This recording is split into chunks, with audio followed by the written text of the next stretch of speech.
namni gammachuu keessa jiru miiraan guutama waan ta'eef baay'ee dubbadhee dubbii balleessuun barbaadu. Yaa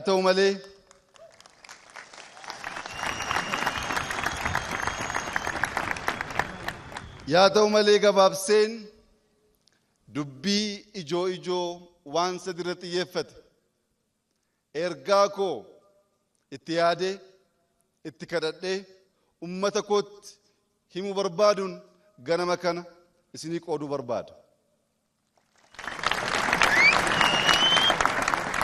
Tokkoffaan waa'ee nageenyaati. Waa'ee nageenyaa ummata Wallaggaatti akkamitti himuu dandeessaa? Biyyi kun biyya luba Guddina Tumsaa, luba Gidaadaa